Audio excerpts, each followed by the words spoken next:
Bonjour à tous, bonsoir. Allez savoir, sur internet c'est difficile de savoir. Je vais vous montrer une discussion, un entretien que j'ai eu avec un médecin pour faire suite au témoignage que j'ai mis en ligne sur YouTube il n'y a pas longtemps. Je mets le lien de la vidéo en description. J'ai eu beaucoup de retours, il y a eu beaucoup de commentaires, très souvent très positifs, et je vous en remercie. Ce médecin a décidé de rester anonyme pour des raisons de droit, m'a-t-il dit, donc j'ai juste flouté son visage. Mais je vous garantis que c'est un vrai médecin. Je suis pas journaliste de métier, je suis pas un intervieweur professionnel, donc merci pour votre indulgence. Alors bon visionnage à tous, et à bientôt. D'accord. Puis après j'ai calé comme ça, là, puis jusqu'ici.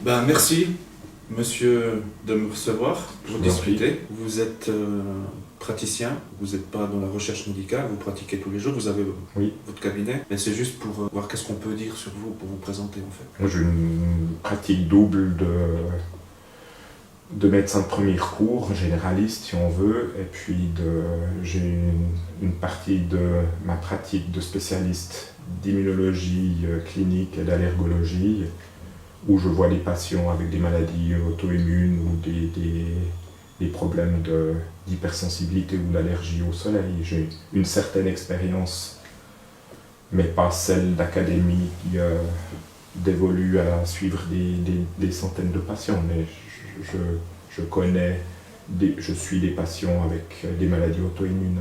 Donc vous êtes praticien généraliste et immunologue, allergologue, on peut dire. On peut dire ça, oui. D'accord. Est-ce qu'on peut dire que vous exercez dans le canton de Neuchâtel? On peut dire que j'exerce dans le canton de Neuchâtel. Cet entretien fait suite au témoignage que j'ai donné sur internet, le témoignage sur la chloroquine, qui a eu énormément de commentaires, de retours. Et on m'a demandé, enfin comme moi je ne suis pas un avis professionnel, mais j'ai cherché donc un professionnel de la santé qui pourrait nous parler de toute cette pandémie, de la manière dont elle est gérée, de la polémique qu'il pourrait y avoir autour de l'utilisation de la chloroquine, comment on l'utilise en Suisse. Qu'est-ce que vous pourrez nous dire par rapport à ça? La chloroquine ou l'hydroxychloroquine, finalement, c'est des médicaments qu'on n'utilise pas pour leur utilisation essentielle, c'est-à-dire comme antipaludéa, mais comme médicament de traitement de fond immunomodulateur pour des maladies auto-immunes comme le lupus ou la polyarthrite ou certaines formes de polyarthrite, puis certaines atteintes cutanées liées à une espèce d'hypersensibilité aux rayons UV qu'on appelle des photodermatoses, où c'est un traitement extrêmement important. Donc on a pas mal d'expérience pour ces malades-là avec l'hydroxychloroquine. Depuis combien de temps?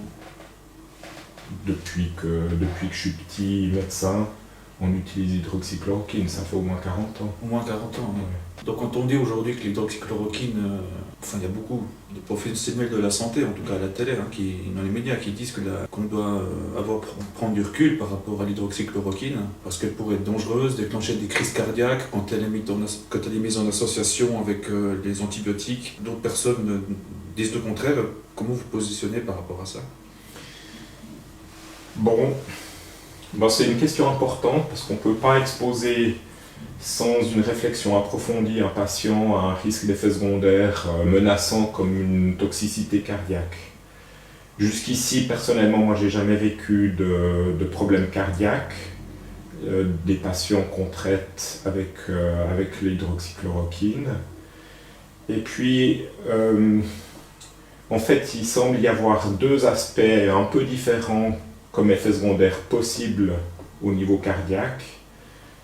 Il y en a un qui s'appelle un allongement de l'espace QT sur un électrocardiogramme qui expose le patient à un risque de troubles du rythme parfois graves. Les recommandations faites par le professeur Raoult, c'est de faire un électrocardiogramme au temps zéro et puis 2 jours après pour savoir si cet espace QT qu'on peut facilement mesurer sur un électrocardiogramme comme celui-ci est allongé ou pas, par exemple. On peut le calculer, c'est très simple. Et puis c'est important c'est du travail de base de médecin de regarder ça. Puis effectivement, il n'y a pas que l'hydroxychloroquine, il y a de nombreux autres médicaments qui ont des risques d'allongement de cet espace et donc d'induire des troubles du rythme parfois graves. Donc on connaît que les médicaments ont un potentiel toxique sur la conduction cardiaque et méritent une attention particulière. Ça, je pense qu'on doit être attentif, on doit faire. Mais très honnêtement, je dois vous dire que jusqu'ici, jusqu'à la polémique de ces dernières semaines sur l'efficacité supposée ou avérée de l'hydroxychloroquine et sa toxicité, toute cette polémique, moi j'ai jamais entendu parler de toxicité cardiaque jusqu'ici. J'ai revu un petit peu ce que dit le compendium suisse des médicaments sur... alors effectivement, cette toxicité est citée et on doit faire attention. Je serai plus attentif à l'avenir à l'hydroxychloroquine. C'est un aspect qu'on a probablement un peu négligé dans la prise en charge régulière, mais qui probablement n'est pas si fréquent que ça. Et est-ce que c'est pas la maladie elle-même aussi qui pourrait induire des troubles cardiaques? Alors ça m'interpelle, mais je parle comme médecin de premier recours. On sait que le coronavirus ou le Covid, la maladie, peut parfois faire une atteinte cardiaque, qu'on appelle une myocardite ou une péricardite. Parfois, ces atteintes cardiaques sont graves et sévères. Ça met en évidence le fait que pour un patient suspect d'être malade du coronavirus, on doit être très attentif à l'ensemble des symptômes et des signes d'atteinte. Mais j'ignore si la myocardite est un problème réel pour les patients gravement malades, par exemple. On prédomine en général l'atteinte pulmonaire qu'on appelle un syndrome de détresse respiratoire aiguë, mais il est possible qu'il y ait des atteintes cardiaques mineures, mais qui exposeraient alors un risque de toxicité supplémentaire s'il y a une exposition aux médicaments. On peut se poser cette question-là. Je n'ai pas de réponse. Je pense qu'on n'a pas le recul médical et ça met en exergue notre manque de connaissances sur ce point-là. Parce que l'autre effet secondaire au niveau cardiaque qui est supposé, c'est pas seulement ce problème de trouble du rythme ventriculaire dont on a parlé tout à l'heure, mais c'est aussi une toxicité sur la musculature cardiaque qu'on appelle une cardiomyopathie qui pourrait être induite par ce médicament. Oui, donc on ne sait pas vraiment, et toutes les objections contre le traitement à l'hydroxychloroquine plus les antibiotiques, ces objections, on n'est pas sûr qu'elles viennent des médicaments, elles pourraient tout à fait venir, comme vous dites, d'autres facteurs comme la maladie elle-même. Du coup, cette polémique autour du professeur Raoul, qu'est-ce que vous pourrez nous dire par rapport à ça? Lui, il prétend quand même démontrer que l'hydroxychloroquine et les antibiotiques ont un effet sur les patients. Et de l'autre côté, il y a quand même je dirais l'intelligentsia de la recherche scientifique médicale qui dit stop, ça n'a pas été fait correctement, alors qu'il y a comme une urgence sanitaire derrière. Moi, je pense que les deux positions, elles ne sont pas antinomiques, parce qu'on peut très bien... On peut comprendre que des grands centres ont une expérience sur le terrain qui montre le bénéfice apporté par la bithérapie, disons-la comme ça, avec peu de malades qui finissent aux soins intensifs et peu de mortalité par rapport à ce qu'on voit dans d'autres populations. Et puis, on peut très bien imaginer que ponctuellement, il y a des risques cardiaques qui méritent une attention particulière. Ça veut dire qu'on ne peut pas probablement prescrire le médicament sans un suivi, sans une attention, sans une mise en garde des patients. Par exemple, de dire si vous avez de la peine à respirer ou si vous avez des douleurs dans le thorax ou si vous faites des malaises, vous devez interrompre le traitement et nous en parler rapidement. Et puis j'aimerais vous revoir dans 48 heures pour voir comment ça va sous ce type de traitement. Donc c'est aussi une mise en garde, comme médecin, ça signifie bien qu'en cas de prescription, on ne le fait pas comme un sirop contre la toux, on devrait être attentif pour préserver la santé, mais ça c'est un travail de base. Et qu'est-ce que vous pensez que c'est en France, l'hydroxychloroquine était en vente libre et elle a été retirée de la vente libre au mois de janvier. Pourquoi, à votre avis? C'est difficile de dire. En Suisse, on a reçu mi-mars à peu près, ou début mars, une information de ne pas prescrire l'hydroxychloroquine, apparemment parce qu'il y a des problèmes de pénurie de médicaments et puis qu'il y a la volonté de préserver ce traitement pour des utilisations plutôt pour les patients gravement malades, donc hospitalisés. Donc c'est un choix de priorisation d'un traitement pour les patients les plus malades, parce qu'à ce moment-là, on a estimé qu'on allait vite arriver à une pénurie de médicaments. Puis j'imagine qu'en France, C'est la même chose. ça devait être la même chose, même si... Pour pas que la population se jette sur ce médicament. c'est ça, comme un réflexe comme pour les masques, comme pour la solution hydroalcoolique, comme pour les rouleaux de papier de toilette, etc. Un espèce de réflexe d'amasser ou De d'avoir stockage. ces réserves de stockage. Et les risques d'automédication aussi. Des risques d'automédication, surtout si c'est un médicament en vente libre. Je pense que le risque d'automédication est encore plus grand, bien entendu. Ouais. Je peux comprendre que nos autorités sanitaires prennent des précautions et cherchent à s'assurer que les patients qui en auraient le plus besoin théoriquement puissent en profiter. Comme médecin, ça me paraît assez logique, mais à la fois, c'est à l'encontre de ce que prône l'équipe du professeur Raoult qui demande à traiter, dès qu'un patient a un test positif, de devoir être traité, même s'il est peu malade. Oui, parce que le professeur Roux dit que le dernier stade de la maladie, c'est déjà trop tard. Quand la personne est en difficulté respiratoire, enfin qu'elle est en train de s'étouffer, le virus n'est déjà plus là. Enfin, c'est pour ça qu'il dit que le traitement n'est plus utile pour les patients dans un état grave. C'est pas si sûr. Enfin, c'est ce qui est dit, donc quel est votre avis là-dessus, justement? Je connais pas la littérature approfondie, je sais pas ce qui existe, mais j'ai l'impression que l'usage, quand on manque de médicaments, c'est de le réserver aux patients gravement malades, et puis on entend des témoignages de gens qui allaient très mal et chez qui on a finalement proposé un traitement avec de l'hydroxychloroquine. Je ne sais pas s'il y avait d'autres médicaments à visée antivirale, mais qui sont trouvés sortis d'affaire en 48 heures sous ce traitement, alors qu'ils étaient gravement malades. Donc il faudrait nuancer le propos de à quel stade de gravité, à partir de quand on doit traiter, c'est pas si simple. Puis ça met en exergue que probablement l'hydroxychloroquine, elle n'a pas forcément un effet uniquement antiviral. Le professeur Raoult dit que in vitro, ça marche bien sur l'inhibition de la réplication du virus, et que donc il a un effet antiviral démontré, et que donc s'il est administré à des patients, ça doit marcher.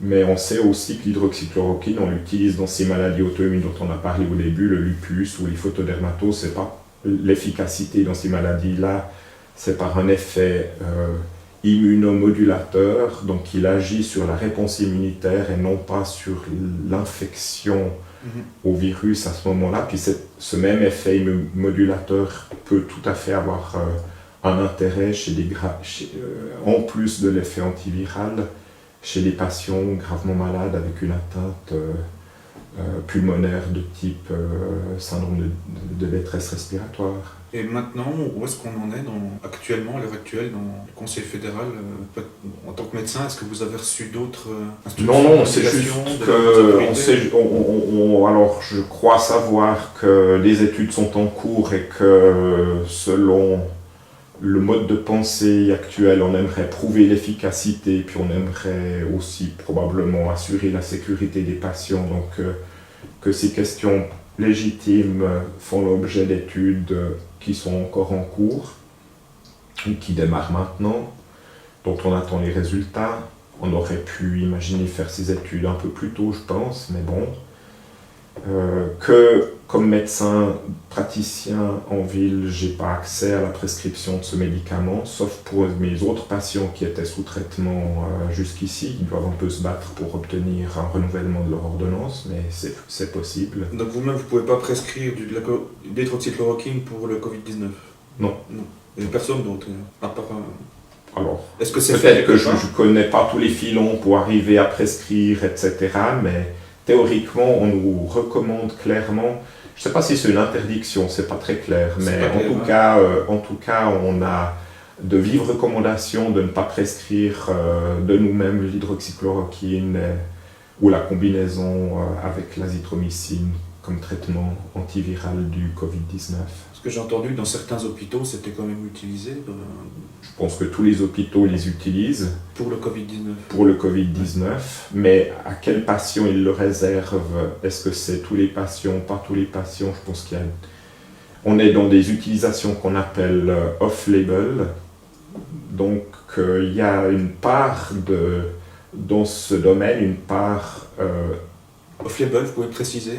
Off-label, ça veut dire qu'on utilise un médicament pour une autre utilisation que celle pour laquelle il est ciblé au départ. Ouais. Donc une utilisation générale qui n'a pas été prouvée et pas été reconnue, donc dans le système suisse acceptée pour cette indication pour la prise en charge par les caisses maladies. Dès qu'il y a une maladie, on n'a pas de traitement, on va chercher un autre médicament qui pourrait fonctionner. C'est ça. Et ça, c'est off-label, vous dites? C'est ça. Donc, c'est malheureusement, c'est une parenthèse, mais on l'utilise pour des maladies rares ou les maladies, malheureusement, les études bien faites, randomisées en double aveugle, montrant l'efficacité d'un traitement versus soit un traitement de référence, soit un placebo, manquent énormément pour tout un groupe de maladies rares. On utilise assez souvent des médicaments qu'on connaît pour ailleurs, pour des maladies cousines ou apparentées, pour ces maladies rares-là, et cette utilisation est appelée off-label et fait l'objet d'une demande de garantie auprès de la caisse maladie pour une prise en charge. Il faut motiver la demande, donner des références de littérature médicale qui montrent qu'on a un intérêt. Voilà. Et si on utilise ce traitement off-label, c'est parce qu'on peut aussi dire que c'est parce qu'on connaît le médicament, donc on sait qu'il n'y a pas trop de risques, que si ça ne fonctionne pas, le risque d'effet secondaire n'est pas trop grave, je veux dire, par rapport aux résultats qu'on pourrait Absolument. avoir. Absolument. Bien sûr, on fait une pesée du bénéfice espéré et de l'inconvénient possible, et puis on doit être attentif à ça. On devrait se fixer des objectifs de traitement et de sécurité pour le patient comme médecin. Donc là, il y a une affaire extrêmement, je dirais, personnelle entre un médecin ou une équipe médicale et un patient. Est-ce qu'on propose tel et tel traitement? Quel risque on prend? Est-ce qu'on tente le coup? Est-ce que le patient doit être orienté, devrait pouvoir donner un assentiment, avoir une information et puis garder bien entendu son autonomie? Alors dans la question de l'azithromycine plus hydroxychloroquine, honnêtement, on a à ma connaissance, les antiviraux autres doivent aussi être essayés à l'hôpital, dont on a entendu parler ou qui font aussi l'objet des études en cours, mais la réflexion est la même. Donc je pense qu'on a une perception individuelle du problème et puis toutes ces utilisations devraient être réfléchies. Mais il n'en reste pas moins que pour la question du Covid-19, apparemment la balance entre le bénéfice espéré et les risques encourus penchent, me semble-t-il, assez nettement en faveur de l'essai du traitement. Pourquoi on utilise ce traitement d'hydroxychloroquine depuis des dizaines d'années en off-label et maintenant qu'on voudrait aussi le faire de manière massive pour le Covid-19, pourquoi maintenant on met les pieds au mur? On met les pieds au mur parce que... Quand je dis on, c'est ceux qui s'y opposent, bien sûr. C'est on. C'est on. Eh bien, il y a que c'est un médicament particulier qui a probablement des effets multiples. Et puis clairement, c'est un vieux médicament, donc l'intérêt commercial, il est faible, parce qu'il est génériqué, donc probablement des dizaines de laboratoires pharmaceutiques peuvent produire de l'hydroxychloroquine avec un coût comprimé tout à fait modeste. Qu'un traitement d'une dizaine de jours, même s'il est répété, ça ne fait pas des grands frais en général. Donc je pense que l'intérêt des boîtes pharmaceutiques pour étudier sérieusement l'hydroxychloroquine, il n'est pas très élevé. Et je pense que l'intérêt des autorités sanitaires, il est probablement assez élevé, mais en même temps, ce n'est pas leur job. Je pense qu'historiquement, notre société a délégué aux laboratoires pharmaceutiques la tâche de développer des médicaments de manière librement, puis encadrer les essais chez l'homme et le traitement chez l'être humain, mais ne s'occupe en général pas, ou en tout cas très peu, d'études chez l'être humain pour les médicaments. C'est pas le job de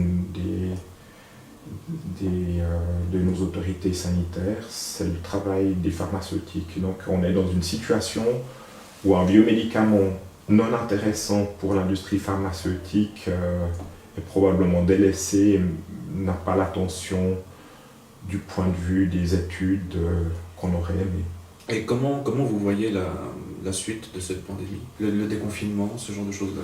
La question du masque aussi, est-ce que ce serait mieux que tout le monde en porte ou pas Bon, j'ai pas une opinion basée sur des faits scientifiques et médicaux, j'ai une perception individuelle il y a un certain nombre de questions qui sont de nombreuses questions qui n'ont pas de bonne réponse. La question du port de masque,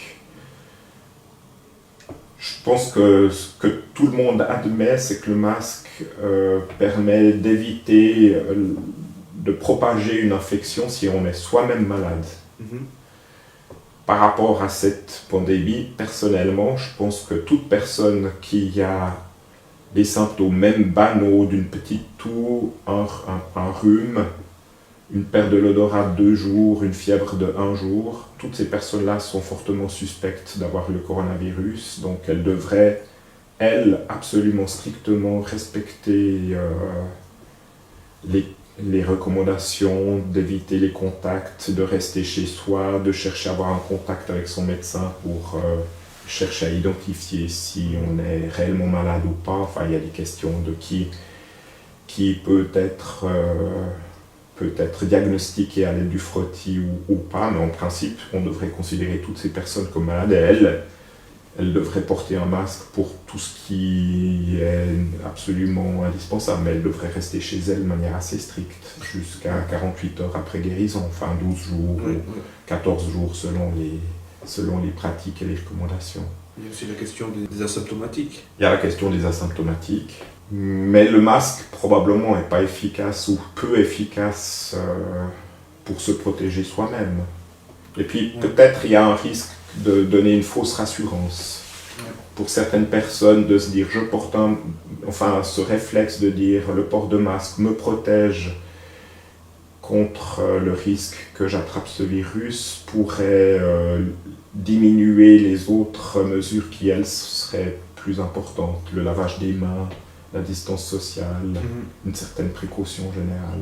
Donc, je pense qu'on doit être attentif dans le message par rapport à ça. Porter un masque de manière systématique, les autorités suisses ne le proposent pas, en tout cas pas maintenant. Il y a au moins 2 raisons. Il y a le manque d'efficacité et puis le fait qu'on n'a pas encore suffisamment de masques. Enfin, c'est en train d'arriver, semble-t-il, mais on n'a pas encore suffisamment de masques. Ce que vous dites, c'est que quelqu'un qui n'est pas malade ne sera pas plus protégé si elle a un masque. C'est même parce que c'est transmis par gouttelette, par postillon. Ça rentrerait, du coup, si on a un masque, ça ne rentrerait ni dans la bouche ni dans le nez. Bon, ça pourrait passer par les yeux, j'imagine, mais il y a quand même une petite protection supplémentaire quand... Peut-être qu'il y a une protection supplémentaire, il y a un flou. Il y a 2 semaines, assez clairement, on nous disait le masque n'est pas efficace parce que la transmission ne se fait pas par aérosol, mais par exposition directe à des gouttelettes ou de contact, les mains, etc., des surfaces contaminées éventuellement. Et puis il y a un doute sur la possibilité qu'il y ait quand même une transmission par voie aérienne ou ce qu'on appelle des aérosols. Je ne sais pas où on en est de ce côté-là. D'accord. Ouais, on a un petit peu l'impression que l'efficacité du masque évolue en fonction des stocks disponibles quand on suit ce qui se passe à la télé, mais effectivement c'est flou quoi. Malheureusement, il y a des... Effectivement, vous comprenez ça de manière paradoxale en sachant pas quelle est la vérité. Puis ça montre qu'on n'a pas de bonne réponse aux questions légitimes que tout le monde se pose. Et le retour, le déconfinement, vous pensez que ce sera possible bientôt ou comment ça pourrait se faire? Je pense que ça va se faire en étant extrêmement attentif et comme la méthode suisse et le déconfinement progressif prôné par les autorités fédérales me paraissent adéquates. Je pense qu'on a très très peur on a réellement peur d'une deuxième vague, d'un retour de manivelle et de devoir repartir à zéro avec de nouveau un confinement plus strict en cas de nouvelle aggravation. Ça met en exergue qu'on n'a pas pu tester suffisamment les gens malades chez nous et puis que pour l'instant on n'est pas encore capable d'identifier dans la population et dans le monde médical non plus les populations qui ont été exposées au virus et qui ont des anticorps. Donc de nouveau on est confronté à notre manque de connaissances. Donc on est obligé d'imaginer qu'on va vers quelque chose qui est dans l'ordre des probabilités et qu'on devra corriger le tir si on se trompe. Les consignes de prudence me paraissent parfaitement adéquates. Parce qu'il me semble qu'il y a un retour, les élèves vont retourner à l'école, il me semble. Oui. C'est prévu. Dans 2 semaines et demie, pour le 11 mai. Ouais, comme en France. Voilà, et puis les plus grands, les lycéens apprentis plus tard, au 8 juin. Donc ça montre qu'il y a des étapes successives et puis qu'on va prendre soin d'étudier l'épidémiologie. En fait, on va suivre au jour le jour l'épidémiologie. Puis ce qui se passe aux États-Unis avec le déconfinement revendiqué dans certaines régions, ça fait très peur. Je pense que ça fait peur. Ça fait peur d'imaginer qu'on prend le risque de se retrouver avec beaucoup plus de malades de nouveau,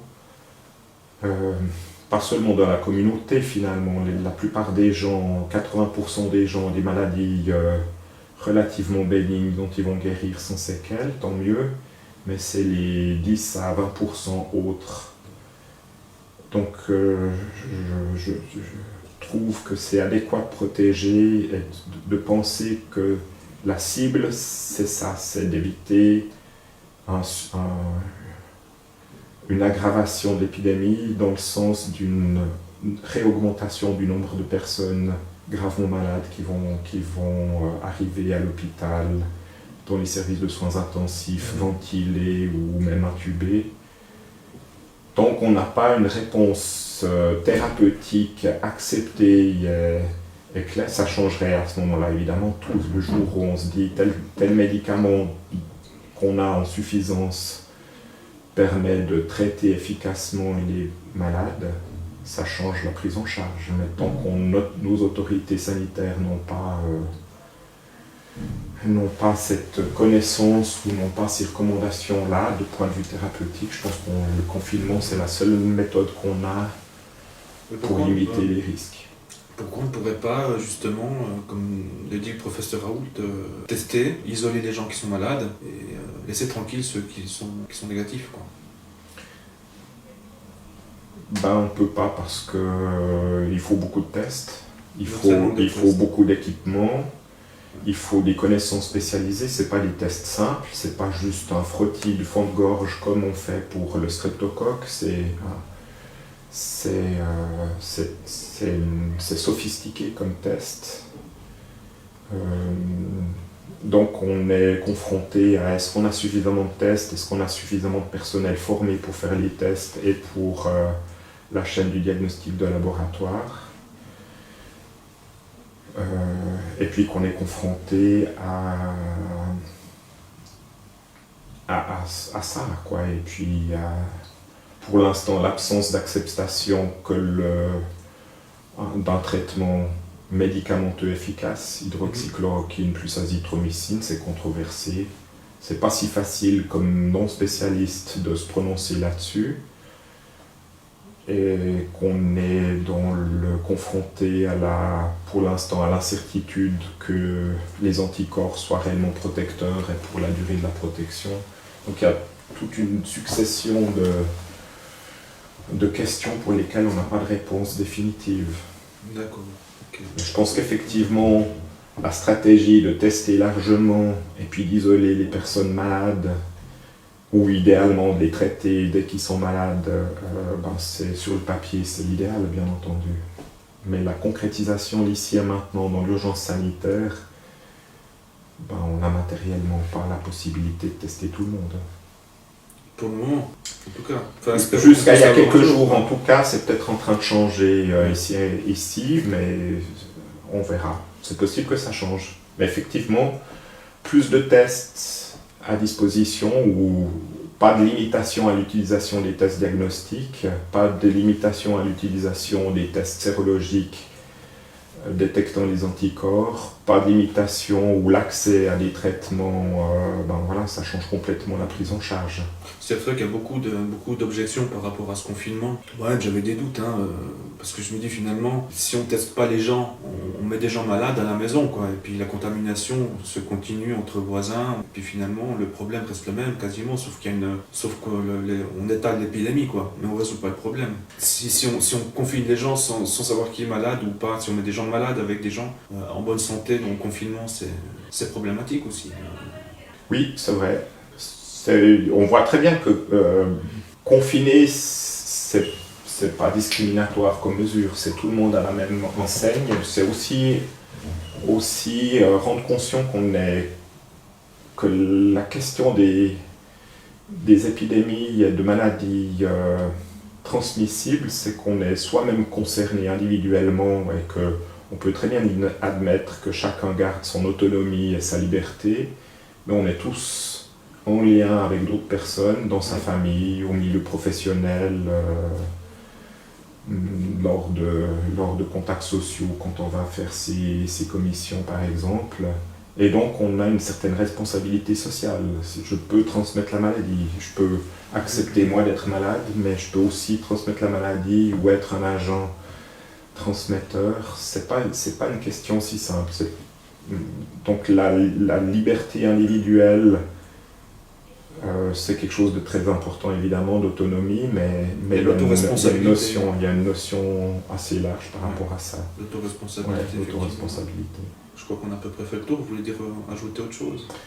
Enfin, il y a tellement de questions. C'est vraiment cette histoire de Covid-19, ça pose des questions auxquelles on n'a jamais été confronté jusqu'ici. Comme médecin dans une société évoluée et riche, on est confronté à imaginer qu'on a des patients avec un double discours parce qu'on manque de matériel. On leur dit « isolez-vous, faites très attention, mais je ne vais pas vous tester. Ça peut être grave, mais je ne peux pas vous tester.